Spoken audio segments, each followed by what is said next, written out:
Fox 56 News Chief Medical Contributor Dr. Ryan Stanton is with us in studio. This morning, he's focusing on the new vaccine standard issued by the White House. Good morning, Doc. I want to make sure that when you say the new vaccine standard, you use quote fingers because that's what we're going to get at here. So, yeah, this is something and we need some clarity. So I want to provide some clarity for the viewers out there on what you need to take from the new recommendations. And if you are online, you probably saw this over the last few days. One phrase in this new White House executive order stands out immediately. It calls these the gold standard for childhood vaccinations in medicine. That's a phrase that has very specific meaning. A gold standard is the recommendation supported by the strongest and broadest body of evidence. Well, the challenge is that many of these orders and recommendations do not reflect the current international scientific consensus. First, the order recommends separating the measles, mumps, and rubella vaccine into 3 separate shots. Decades of research involving millions of children have found that the combined MMR vaccine is safe, effective, and does not have any association with autism. There is no evidence that separating the vaccines improves safety. Second, it recommends spacing vaccines into separate visits whenever possible. While that may sound appealing, studies have shown that children are less likely to complete their vaccinations when more visits are required, leaving them vulnerable to preventable diseases for longer periods of time. Third, the order cites differences between countries.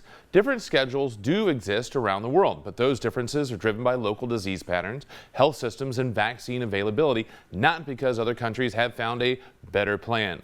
That's why many national organizations are fighting back and continue to support evidence-based immunization schedules. Their message is consistent.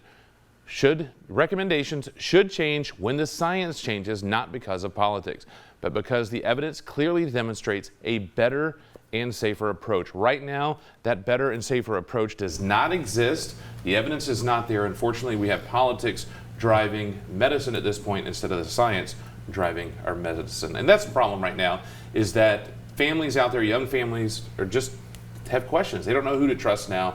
And what you're finding is most national organizations, medical organizations, are pulling away from the CDC and FDA and sitting on their own. I would trust the American Academy of Pediatrics if I had a place to go. There are some families that are in favor of this decision because, in a sense, that they want to have more control over the decisions of vaccines that they're giving their children, and they want to do their own research. You mentioned one source. Are there any other credible sources? There's a ton of sources. There's great evidence out there. If you want to look at open evidence, that's one that actually pulls just medical data. Just imagine right now, if you want to have more choices with regard to your vaccines, if you go to your cardiologist and say, I want to have more choices with regard to how do I treat my heart attack, they're going to look at you with a wide-eyed and wonder what's going on. Trust the medicine, trust the evidence. This is not the politics. Go with the medicine. It is out there. This has decades and millions of studies, research out there that supports where we are right now.